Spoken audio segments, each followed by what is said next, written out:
bon, désolé, tu connais tout. Amen. On est fatigué ou pas fatigué, mais le but c'est de pouvoir faire son œuvre à lui, c'est tout revient à lui. On a un mot à dire. Dans mon cas, non, c'est témoigner non.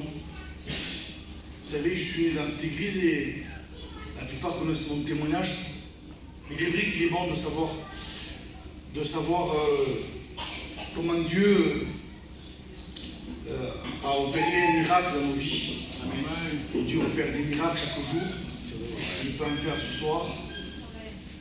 Mais je préfère me parler plutôt d'une vie, d'une pratique de tous les jours. J'ai toujours ça dans mon cœur, je ne sais pas pourquoi, j'ai du mal à en sortir.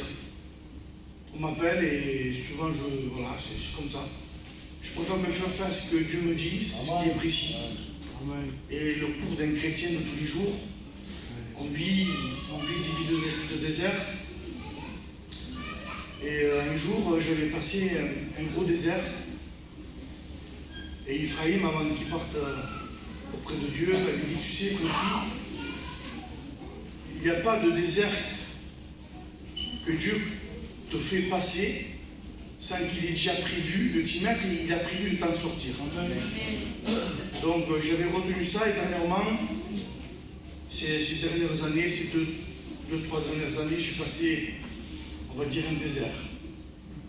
Un désert dans ma vie, un désert dans ma vie spirituelle, dans ma vie de tous les jours. Il y a des combats, des luttes, des choses levées, de l'injustice. Et vous savez, des fois, bien souvent, on essaie d'avancer, mais on avance par nos propres forces, et des fois on perd courage, et les faiblesses sont là, et on a du mal à avancer. Et je disais, je me suis converti, alors c'est pas pour justifier ça, loin de là, tout ça sert à pas grand chose, mais je me suis converti, j'ai été une personne qui était près de ma Bible tous les jours. Et à un point que non pas négliger ma Bible, mais était difficile, c'était comme de les reins devant moi. Alors ça passait plus, on a du mal à avancer. Puis on sent qu'on commence à faire un pas. Et il surgit une flèche de l'ennemi, et là on tombe comme un bœuf devant et on n'a plus de force. C'est douloureux, c'est très douloureux, on ne sait plus où en passer, comment faire. Mais cette voix est venue dans mon cœur fortement, auquel dans mon cœur résonnait et me disait invoque-moi. Et avec ce mot dans mon cœur, invoque-moi. Alors vous savez, dans cette journée précise, je me rappellerai, c'était un vendredi. Et j'étais avec ma compagne et on a invoqué le Seigneur. J'ai invoqué dans mon cœur et je pouvais dire que Jésus. Et j'ai dit Jésus. Pas un mot de plus que ça, je disais Jésus. Et je disais encore Jésus. Et Jésus, quand matinée elle est passée très vite et je ne pouvais dire que Jésus. Je faisais les 100 pas dans la maison. Et je suis parti faire des courses, je dis Jésus. Dans la journée, à moi encore, là où je me trouvais, je disais encore Jésus. Jésus. L'après-midi a passé très vite et le soir est arrivé et j'étais encore en train de dire Jésus. Et je suis parti marcher. Et je sentais que les forces étaient en train de me revenir fortement. Amen, amen. Alors je suis parti marcher derrière aussi quand on habite. Et je suis parti marcher et je disais que tout le long, Jésus, Jésus, Jésus, Jésus. Et je rentrais à la maison, à l'intérieur de moi et ma femme, mes enfants, je disais encore Jésus. Et je ne pouvais dire que ça. Et c'était toujours Jésus. Et le soir a passé très vite. Ma femme est montée, mes enfants en haut, et je suis resté très tard là encore, en train d'évoquer Jésus. Je me sentais renouvelé par des forces. Et puis, dans un moment, je sentis une onction particulière tomber sur moi.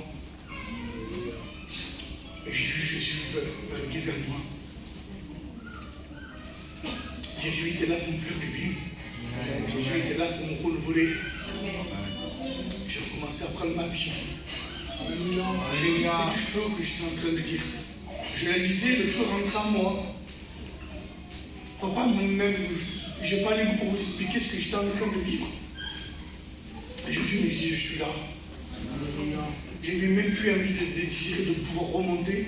Je restais là un moment, je ne voudrais pas parler d'heure, mais je suis resté là. Et je sentis que Jésus était là dans mon corps fortement. Et là, tout mon environnement, je sentais que ma maison était remplie par Jésus. Alors vous savez, c'est une expérience très simple, mais pour moi qui est très très très grande. Elle a tout son sens pour la vie d'un chrétien. Alors d'aujourd'hui, on pourrait dire vraiment que nous sommes faibles. Et je disais encore il y a 2 jours, la parole va être annoncée par des personnes faibles. Mais la parole est forte, la parole est puissante, la parole renouvelle. Et je ne pourrais rien vous dire depuis, vous savez, j'ai 45 ans, il m'est difficile des fois d'être touché et de pleurer devant un auditoire, devant des enfants, une femme.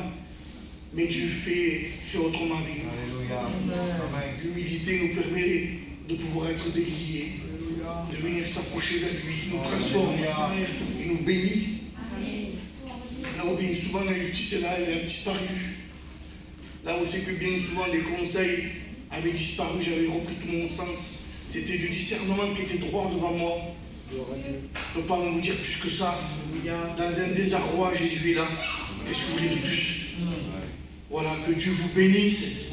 Que le Seigneur, ce que je voudrais aussi, il y a un mot dans mon corps. Avant que je vais partir, vite fait, je veux dire que ce mot. Chaque réunion sont belles, on passe des bonnes réunions en ce moment. Mais ce qu'il y a vraiment dans mon cœur, c'est dans mon cœur, c'est fortement. C'est qu'il y a des âmes qui viennent ici et qui ne sont pas convaincus, qui sont perdus. Laissez-vous gagner par Jésus. Repartez de cet endroit béni et gagné par Jésus. Parce que c'est Jésus qui a donné sa vie pour nous, pour pouvoir gagner la vôtre. Alors que cette réunion permette, par les paroles du serviteur, qu'elle vous mette mal à l'aise, qu'elle vous porte à la repentance, mais que vous repartez de ce lieu béni. Amen. Que Dieu vous bénisse. Amen. El Señor ha sufrido por ti. El Señor ha sufrido por mí. Clavado de pies y manos y no ha dicho nada. Ni han pegado, ni han escupido, no ha girado su cara. Porque te ama, porque te ama. Apagada la cruz, porque tu vida diese salva.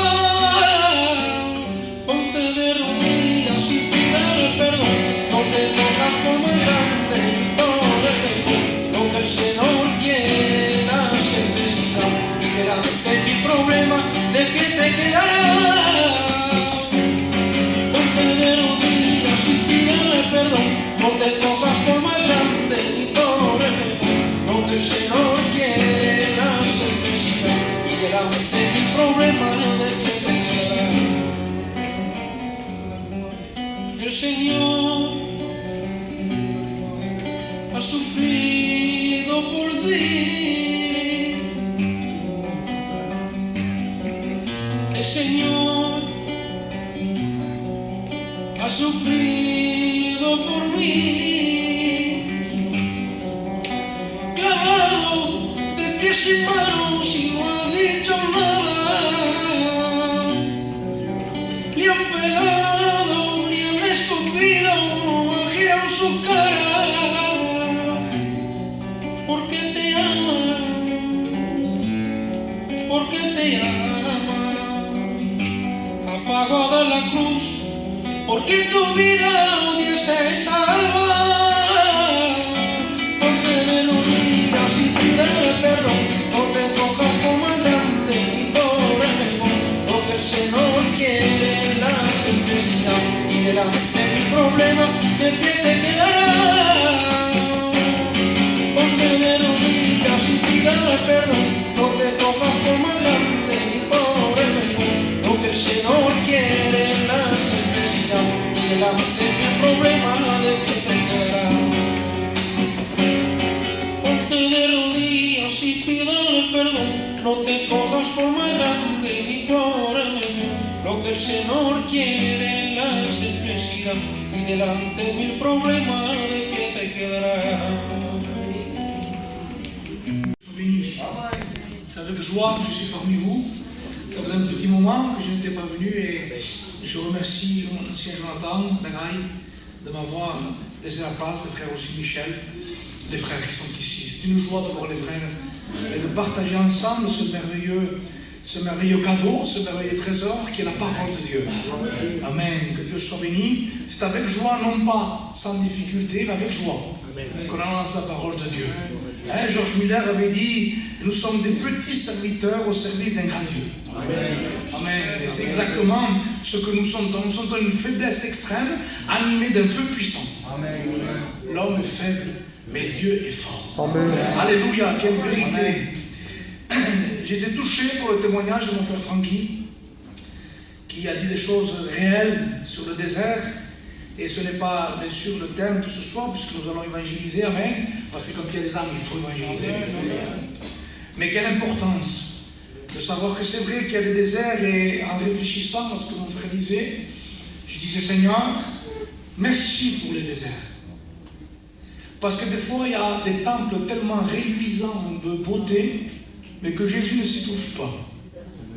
Et nous voyons dans la parole de Dieu qu'à un moment donné, le temple était toujours avec les bons fonctionnements du temple, mais il y avait un homme qui prêchait sans aucun mur, dans un désert, et Jésus s'y trouve avec lui. Amen.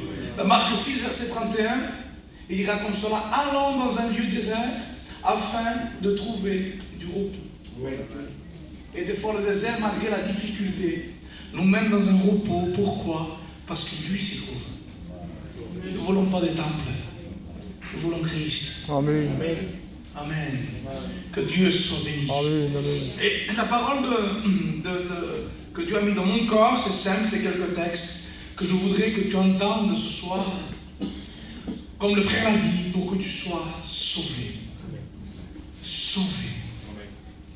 Quel mot sauvé.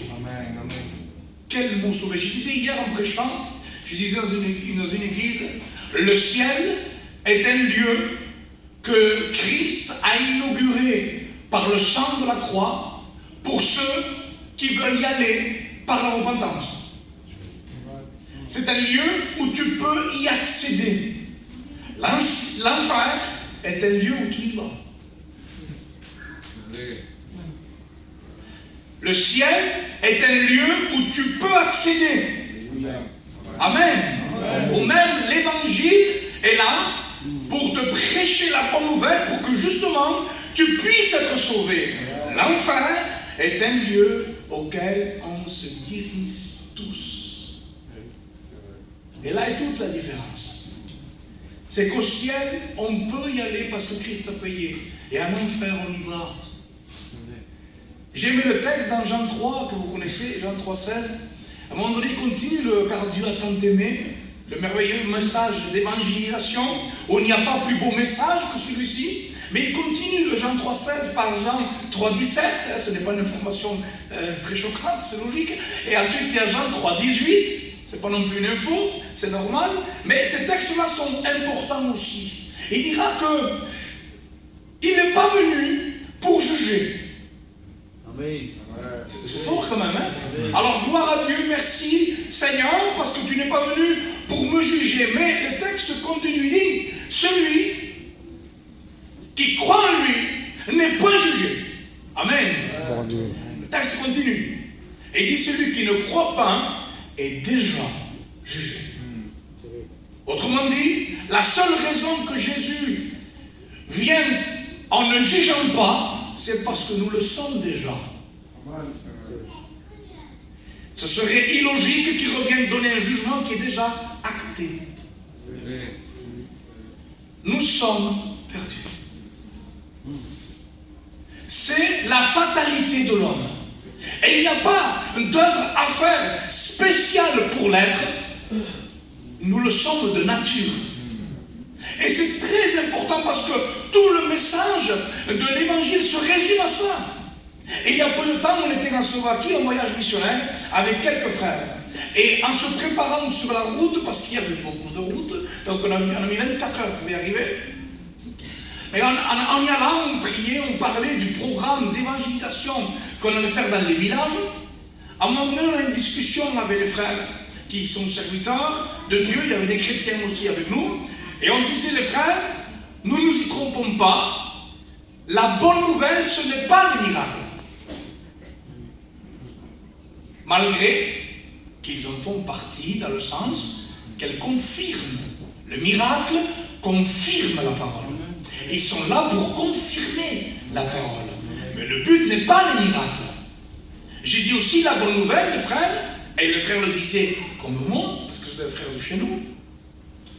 La délivrance des esprits impurs n'est pas la bonne nouvelle. La Bible est claire, Ésaïe 61, confirmé par Luc 4, dira « L'Esprit du Seigneur éternel est sur moi, car il m'a oint pour porter une bonne nouvelle, qui est le salut. Amen. Le Fils de l'homme est venu chercher et sauver ceux qui sont perdus. Amen. Et tout l'évangile se résume à là. J'ai noté la prière de mon frère Gino qui disait « Tu n'es pas venu pour les bien portants. » Vous imaginez c'est le texte de la Bible qu'a récité le frère. Quel texte puissant que le créateur de l'univers, celui qui appelle les choses qui n'existent pas, mais parce qu'il les a appelées, elles existent. Amen. Ce Dieu-là n'est pas venu pour ceux qui se voient bien portants. Autrement dit, le Tout-Puissant n'aura pas une œuvre en toi si tu n'admets pas ton état. Alors, c'est quand même grave de passer à côté de ton salut parce que tu n'acceptes pas que tu es pécheur. Il a bien dit le pasteur, et c'est vrai, l'évangile est gratuit pour toi, mais l'évangile a été payé.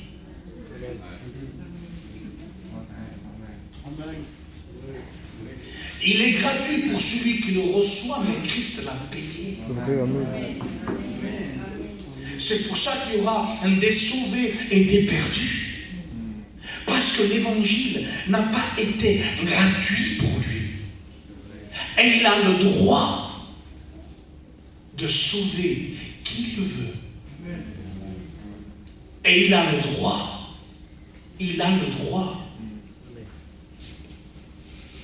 d'accepter ceux qui viennent en repentance et foi devant lui.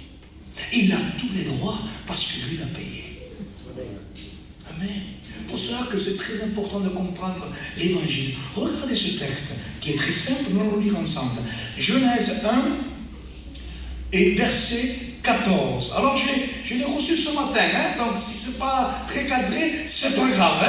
L'important c'est que on le comprenne. Dieu dit qu'il y ait des luminaires dans l'étendue du ciel pour séparer le jour d'avec la nuit. Que ce soit des signes pour marquer les époques, les jours et les années, et qu'ils servent de luminaires dans l'étendue du ciel pour éclairer la terre. Et cela fut ainsi. Dieu fit les deux grands luminaires, le plus grand luminaire pour présider le jour et le plus petit luminaire pour présider la nuit, le soleil et la lune. Il fit aussi les étoiles. Dieu les plaça dans l'étendue du ciel. Pourquoi faire? Pour éclairer la terre, pour présider au jour et à la nuit, et pour séparer la lumière d'avec les ténèbres. Dieu vit que cela était bon. Amen. Amen. Donc, nous repassons au moment de prier encore aussi. Nous te remercions, Seigneur, nous te adorons. Quel texte merveilleux. Et je voudrais que ce soir, tu puisses comprendre le message de Dieu. Il est simple, très simple. Dieu crée. Il crée tout ce que nous voyons. La terre était informée vide, vous le savez, et Dieu fait une œuvre de création. Comme lui, il le voit bien. Et lorsqu'il crée la terre, lorsqu'il dit que la lumière soit, il y a en lui une volonté qui ne peut pas être autrement, parce que c'est dans la logique des choses. Il y a en lui une volonté, parce que Dieu est comme ça, de séparer la lumière d'avec les ténèbres. Ça veut dire que quand Dieu fait une œuvre de lumière, il y a une action qui va avec, qui est quasi instantanée, qui est dans la mentalité de Dieu, parce que Dieu est saint. Amen. C'est de séparer les ténèbres. Et nous voyons que Dieu va faire quelque chose de merveilleux, c'est que pour que la séparation soit comme lui, il lui plaît, parce que la finalité du texte, nous l'avons lu, c'est que Dieu vit cela que fut bon, il met quelque chose entre les deux pour présider la nuit, il met les étoiles.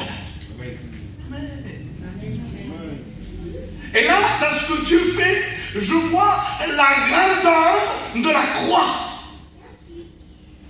Tout le plan de Dieu est résumé dans ces quelques versets.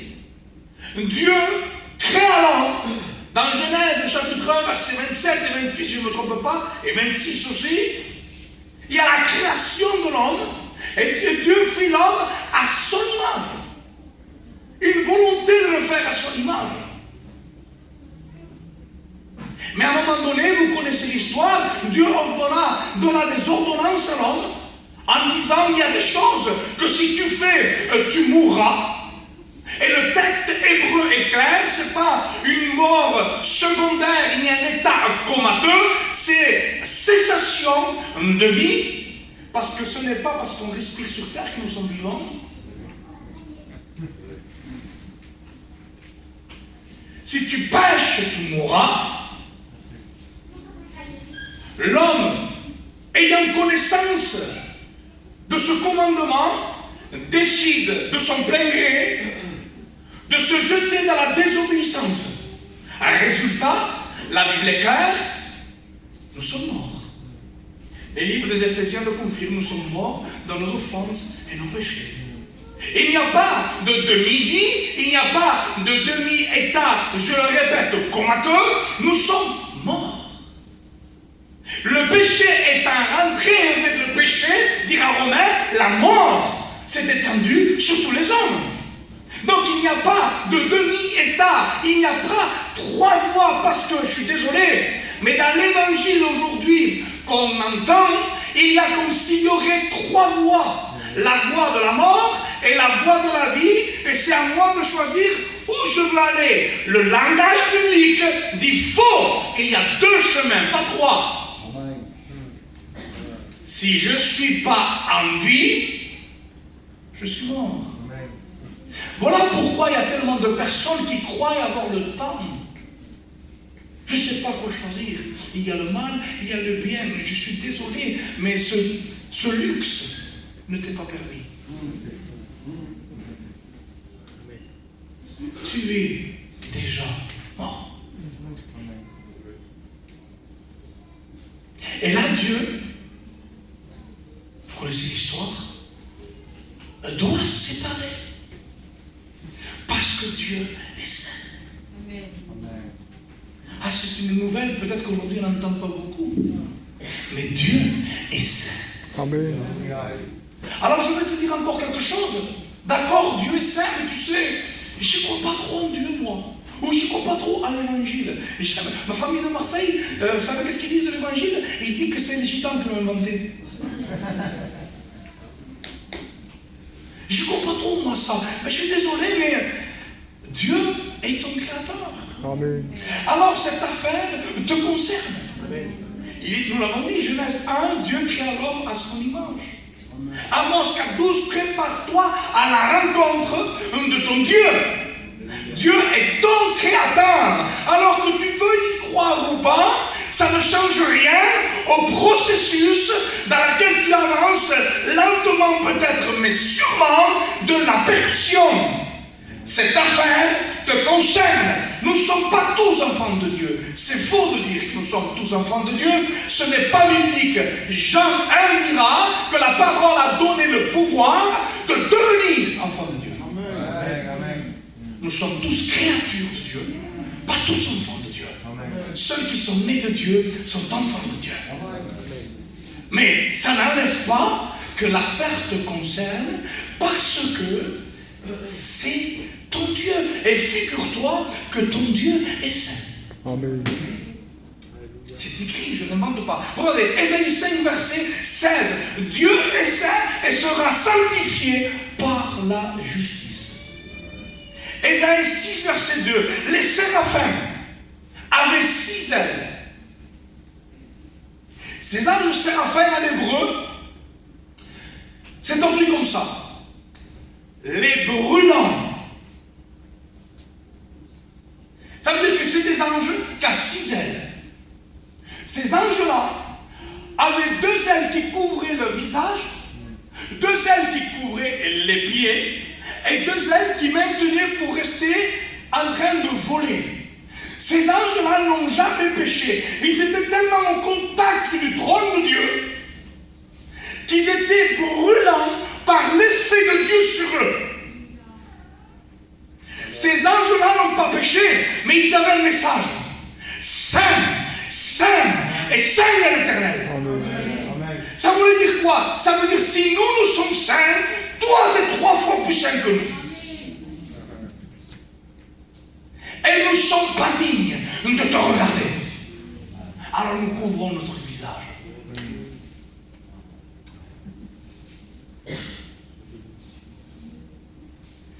Ésaïe 57, verset 15. Car ainsi parle le Très-Haut, dont la demeure est éternelle, et dans le nom. Dans le nom. Vous savez, le nom signifie beaucoup de choses. Dans le nom est saint.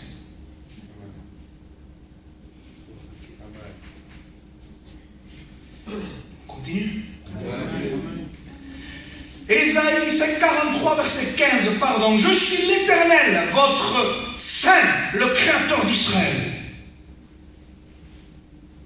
Habakkuk 1, verset 12. N'es-tu pas de toute éternité, Éternel, mon Dieu Saint?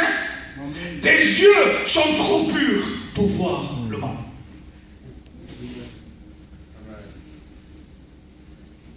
Samuel 2, verset 2. Nul n'est saint comme l'Éternel. Exode 15, verset 11. Qui est comme toi parmi les dieux, ô Éternel? Qui est comme toi, magnifique en sainteté?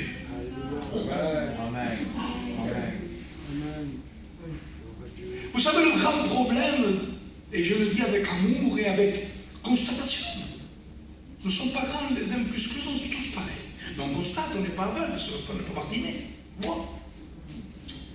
Le grand problème de nos réunions, c'est que les gens ne savent pas qui est Dieu. Comment je peux me repentir si je ne sais pas que Dieu est saint? Tu me parles de reprendre ma vie, mais si ma vie n'est pas plus mal que celle d'à côté, pourquoi je me repentir? Je ne peux pas me comparer à un homme, parce que les hommes, il y en a qui sont meilleurs que les autres, mais si on se compare à Dieu, là c'est une autre histoire. Et Dieu est saint. Psaume 77, verset 14. Ô Dieu, tes voies sont saintes. Donc il n'y a aucune ombre de doute dans la parole de Dieu et que Dieu est saint. Amen. Et Dieu, quand il a une œuvre, il la fait comment? Sainte.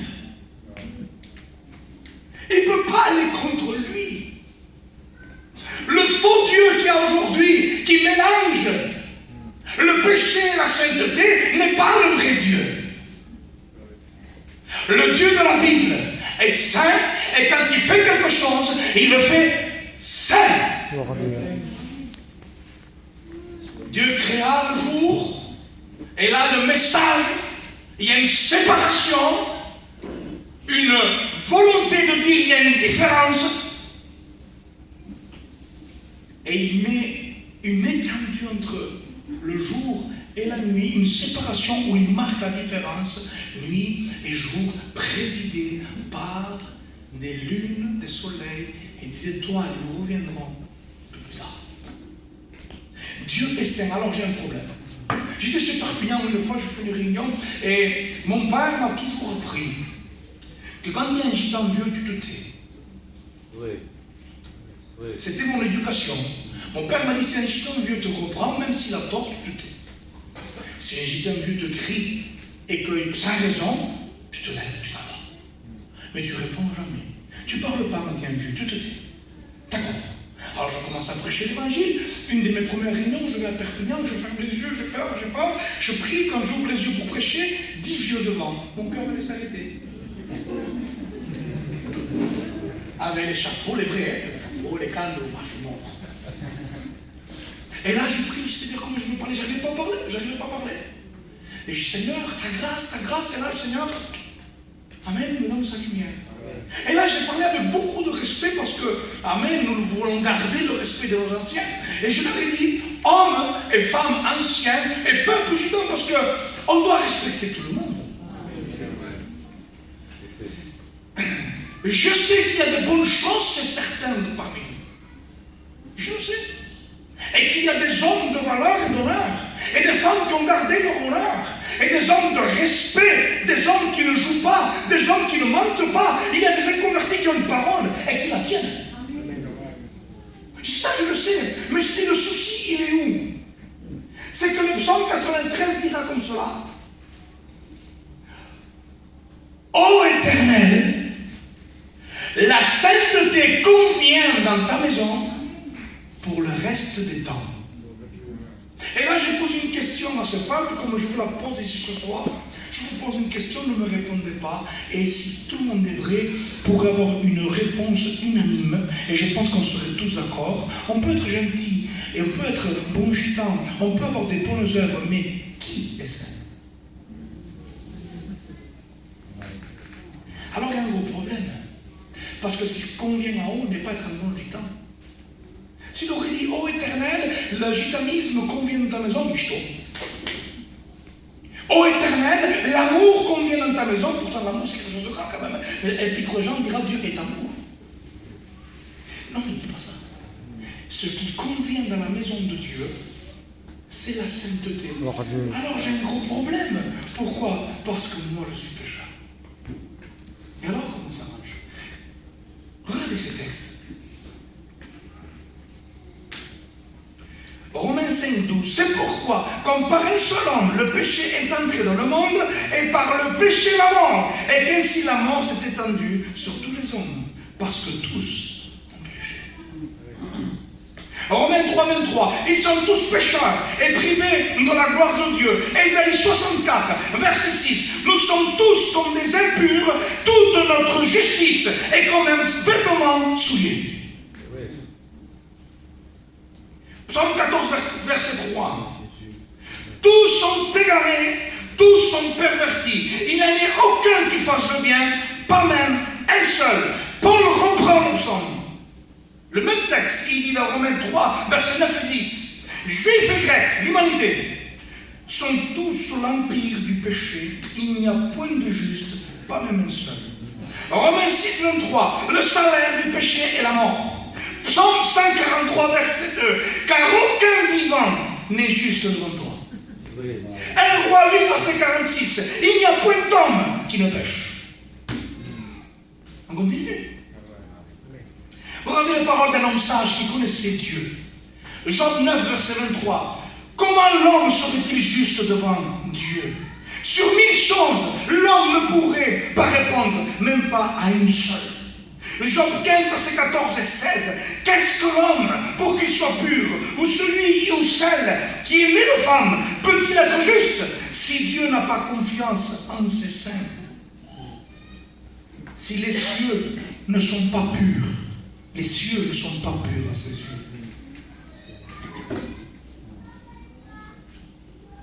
Tite 3, verset 3, verset 7. Je fais exprès de citer le texte, parce que la foi vient de la parole. Il nous dit que l'homme, dans son état naturel, est insensé, désobéissant, naturel. Là, il ne parle pas des méchants, il parle de l'humanité. Insensé, désobéissant, égaré, asservi et dominé aux convoitises. Donc, ça, on n'a rien à faire. Nous sommes perdus. C'est une question de nature. Il y a une différence, j'ai marqué dans ma petite note de la méditation. Il y a une différence abysmale entre notre vision et celle de Dieu concernant la justice. On ne voit pas comme lui. Dieu est saint. Amen. Et nous sommes pécheurs. C'est vrai, c'est bien. Alors en réalité, la justice, c'est la même. Puisque je suis pécheur que Dieu est saint, je dois aller en enfer. C'est comme ça. Alors, comment on fait? Parce que si je m'arrête là, on est mort. Bien heureusement que le Seigneur continue dans son message. Merci Jésus. Alléluia. Comment on fait? Alors il y a une solution à ce problème. Gloire à Dieu. Une seule. Une seule porte. Une seule porte de sortie. Il y a une solution à ce bien. L'homme est pécheur, Dieu est saint, alors quelqu'un doit payer. Oui, mais il y a un problème. Comment un homme pécheur peut payer un Dieu saint? Aïe, c'est pas tout le monde. Dans l'idéal, il faudrait qu'un homme saint puisse payer. Ça n'existe pas. On prêche souvent, des fois, des mises en désortation en disant que Dieu cherche un homme qui se tient à la brèche. Et on prêche, il faut que tu te tiennes à la brèche. Tu pourras te tenir 1 milliard de fois à la brèche, mon frère. L'homme qui se tient à la brèche, c'est Christ. Nous sommes faibles. C'est vrai, amen. C'est lui qui colmate la brèche. Il n'y a que lui. Il n'y a que lui qui est la solution. L'homme ne l'est pas. Quelqu'un doit payer. Et qui c'est qui est payé? Le Fils de Dieu. Le Fils de Dieu. Amen. Qui est prévu depuis toute l'éternité. Jésus n'est pas un plan B parce que le plan A est tombé à l'eau. Alors ma péché, comment on fait? Maman, il faut s'arranger. Non, non, non.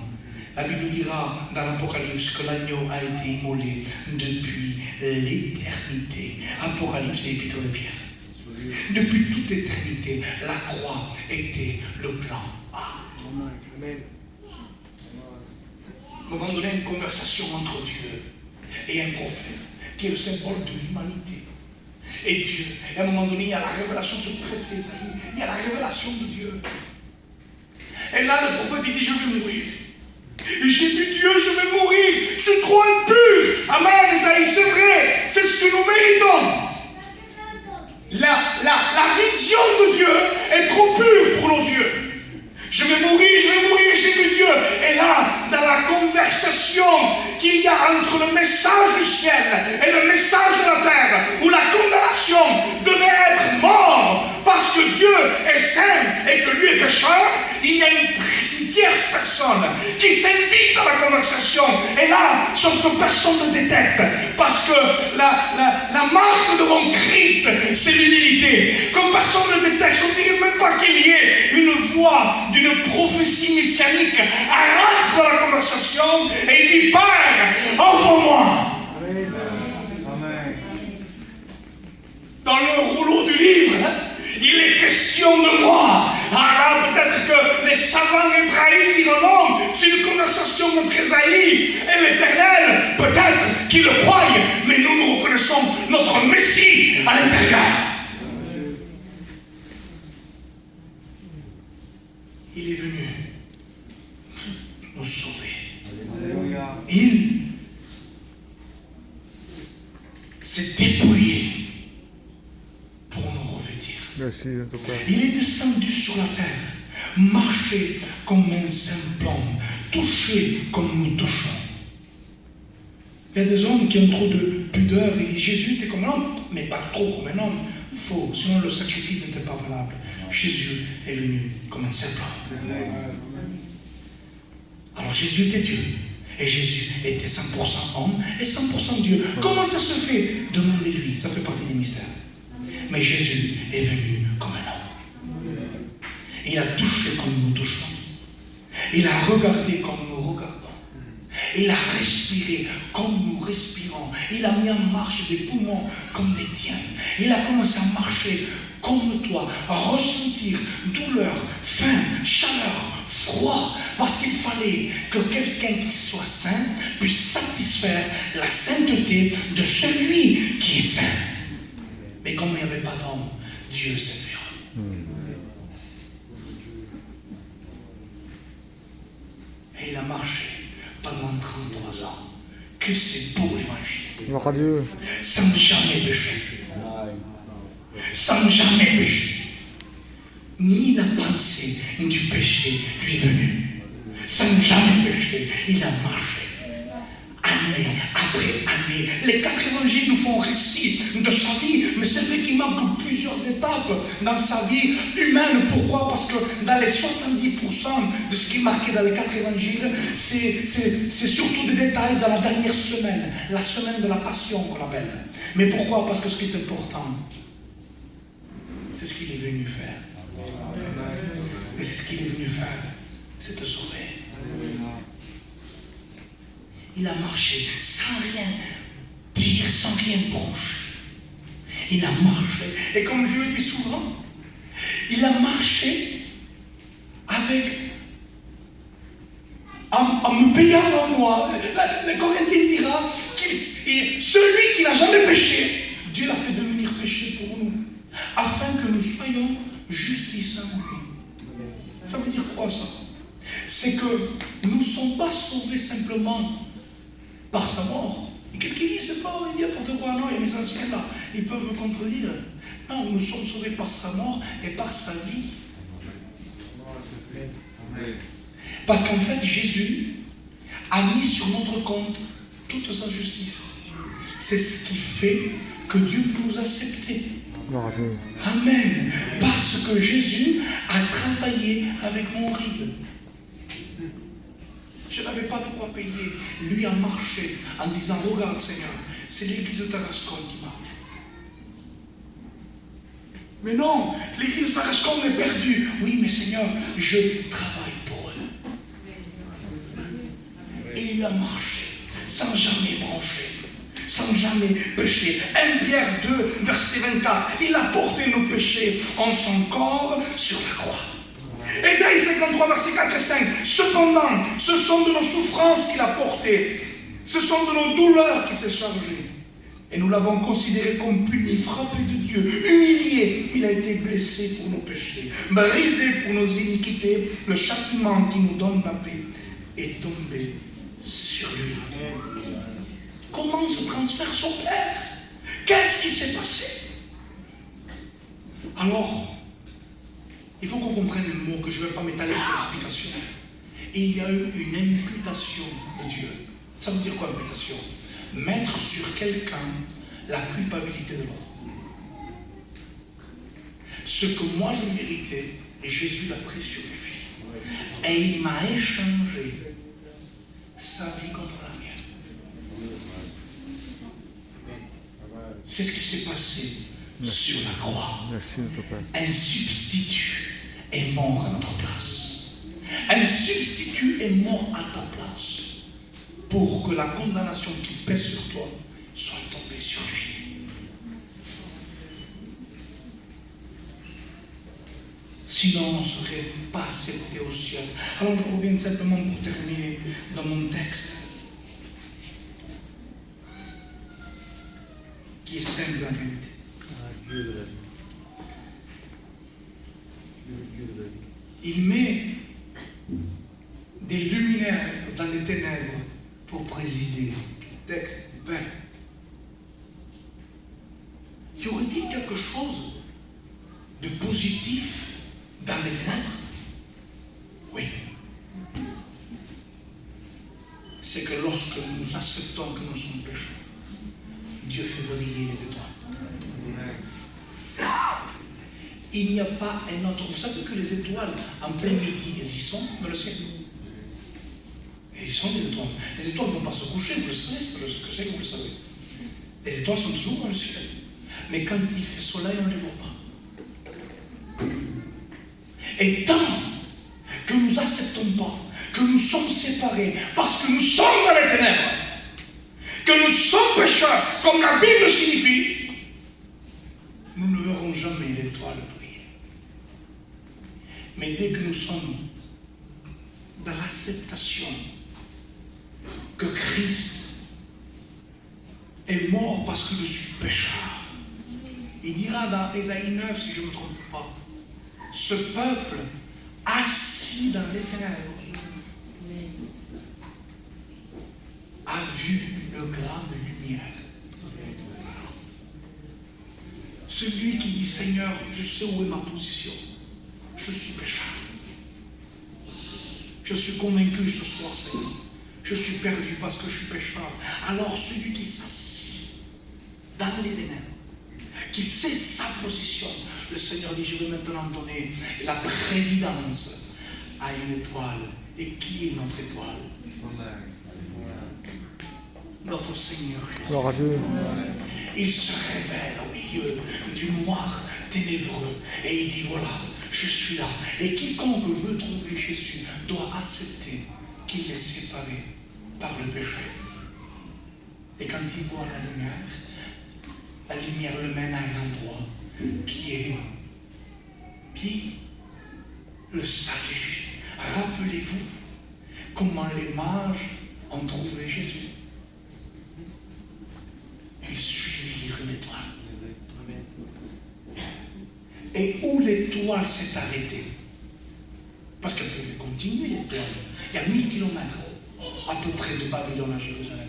1000 kilomètres, ça fait des kilomètres à pied. Arrivé là-bas, l'étoile marchait. Ils suivaient l'étoile. Nous avons suivi son étoile. À un moment donné, les Ginois, l'étoile s'arrête. L'étoile s'arrête. Elle ne bouge pas, ni d'un centimètre, ni de deux. Elle demeure là, un brillant d'une lumière vive. Et lorsqu'elle s'arrête, les mages descendent leur regard et ils voient une crèche. Parce que l'étoile s'arrête pour faire naître Christ. Et lorsque nous acceptons que nous sommes pécheurs, alléluia, l'étoile qui brille dans les ténèbres nous montre que seul dans ce lieu-là, Christ peut naître. Le message de la fin est merveilleux, parce que Dieu dit, et il vit que cela fut bon. Il y aurait-il quelque chose de bon dans le négatif? Amen. Lorsque nous acceptons qui nous sommes, que nous comprenons que Dieu est saint, qu'on ne peut pas avoir relation si ce n'est pas le billet de mon sauveur, alors cela, Dieu le voit bon. Amen. Amen. Qui, qu'elle appelle mon Père, qui veut venir à Dieu, à Christ, Gloire à Dieu. en repentant cette Pour fois. la gloire, Jésus. Nous inclinons nos fronts, prions Seigneur.